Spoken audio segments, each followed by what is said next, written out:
পাল্টে গেল অন্নপূর্ণা ভান্ডারের নিয়ম।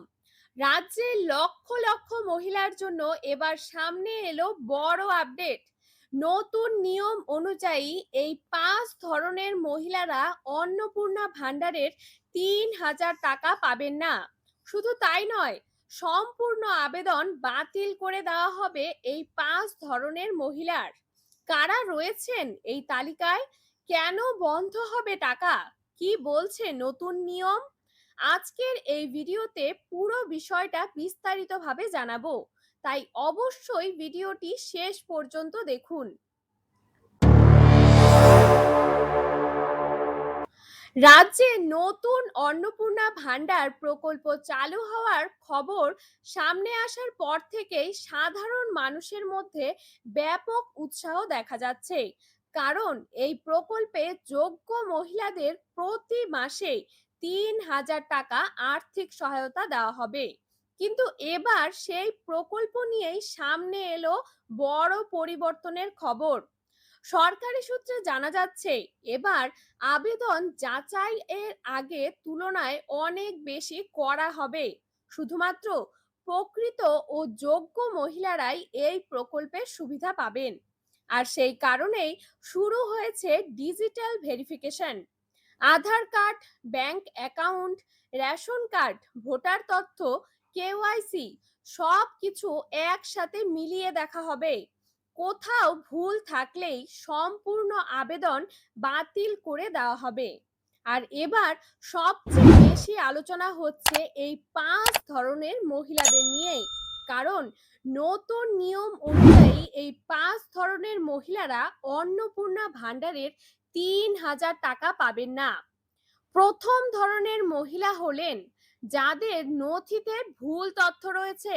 অনেক ক্ষেত্রে দেখা গেছে আধার কার্ডে এক নাম, ব্যাংক অ্যাকাউন্টে অন্য নাম, আবার রেশন কার্ডে অন্য বানান রয়েছে।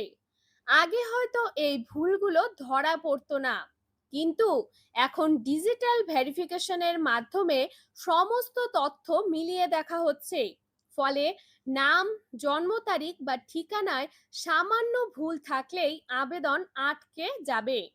অনেক ক্ষেত্রে সরাসরি বাতিলও করে দেওয়া হবে।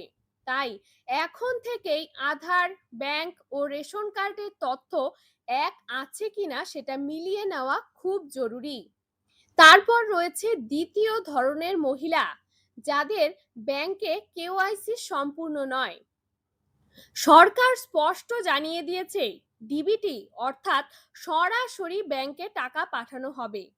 আর কেওয়াইসি অসম্পূর্ণ থাকলে সেই অ্যাকাউন্টে টাকা ঢুকবে না। অনেকের আধার ব্যাংকের সঙ্গে লিংক করা নেই, আবার অনেকের মোবাইল নাম্বার আপডেট নেই। এই ধরনের সমস্যা থাকলে 3,000 টাকা সুবিধা বন্ধ হয়ে যাবে। তাই এখন থেকেই ব্যাংকে গিয়ে কেওয়াইসি আপডেট করে নেওয়ার কথা বলা হচ্ছে। তৃতীয় ধরনের মহিলা হলেন যাদের সরকারি রেকর্ডে সমস্যা রয়েছে, যেমন ভোটার তালিকায় নাম নেই, রেশন কার্ড নিষ্ক্রিয় হয়ে গেছে, অথবা সরকারি ডেটাবেসে তথ্য মিলছে না। সরকারের নতুন নিয়ম অনুযায়ী সমস্ত তথ্য সঠিকভাবে যাচাই করা হবে। তাই যাদের সরকারি নথিতে সমস্যা ধরা পড়বে, তাদের আবেদন গ্রহণ করা হবে না।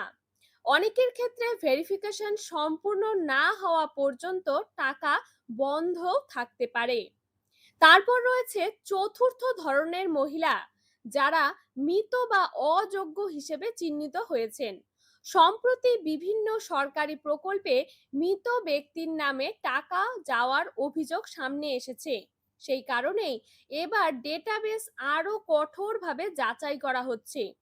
যদি কোনো আবেদনকারীর নাম ভুলবশত মৃত তালিকায় চলে যায় অথবা অযোগ্য হিসেবে দেখানো হয়, তাহলে সেই আবেদন সম্পূর্ণ বাতিল হয়ে যাবে।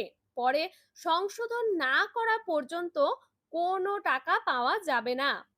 পঞ্চম এবং সবচেয়ে গুরুত্বপূর্ণ ধরনের মহিলা হলেন যারা ভুল বা ভুয়ো নথি দিয়ে আবেদন করেছেন।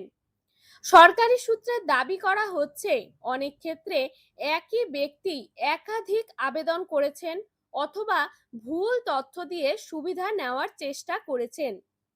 এবার এই ধরনের আবেদন ধরা পড়লে শুধু আবেদন বাতিল নয়, ভবিষ্যতে সরকারি প্রকল্পের সুবিধা পেতেও বড় সমস্যা হতে পারে। তাই কোনো ভুল তথ্য দিয়ে আবেদন না করার পরামর্শ দেওয়া হচ্ছে। এদিকে এই নতুন নিয়ম সামনে আসতেই সাধারণ মানুষের মধ্যে উদ্বেগ বাড়তে শুরু করেছে। বিশেষ করে গ্রামের বহু মহিলা এখন জানতে চাইছেন তাদের নথি ঠিক আছে কিনা, কেওয়াইসি সম্পূর্ণ হয়েছে কিনা, অথবা আধার ও ব্যাংকের তথ্য মিলছে কিনা।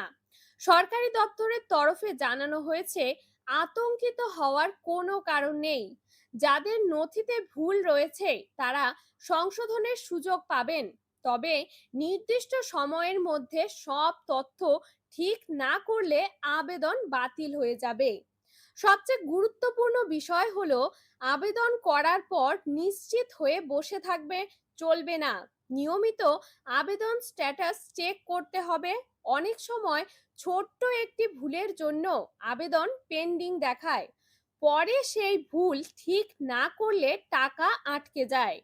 এছাড়াও ব্যাংক অ্যাকাউন্ট সক্রিয় আছে কিনা সেটাও দেখে নেওয়ার কথা বলা হয়েছে, কারণ দীর্ঘদিন ব্যাংক অ্যাকাউন্ট ব্যবহার না করলে অনেক সময় ডিবিটি পরিষেবা বন্ধ হয়ে যায়। ফলে সরকার টাকা পাঠালেও অ্যাকাউন্টে টাকা ঢোকে না। এখন প্রশ্ন হচ্ছে, কিভাবে বুঝবেন আপনার আবেদন নিরাপদ আছে কিনা? প্রথমেই আধার কার্ডের নাম, জন্ম তারিখ ও মোবাইল নাম্বার ঠিক আছে কিনা তা মিলিয়ে নিন। তারপর ব্যাংকে গিয়ে কেওয়াইসি আপডেট আছে কিনা চেক করুন। রেশন কার্ড সক্রিয় আছে কিনা সেটাও দেখে নিন। আর যদি কোথাও ভুল থাকে তাহলে যত দ্রুত সম্ভব সংশোধন করে ফেলুন, কারণ সরকারের নতুন নিয়ম অনুযায়ী এই 5 ধরনের মহিলারা অন্নপূর্ণা ভান্ডারের 3,000 টাকা পাবেন না এবং সম্পূর্ণ আবেদন বাতিল করা হবে। এই নতুন নিয়ম নিয়ে আমাদের মতামত কি এবং আপনাদের মতামত কি?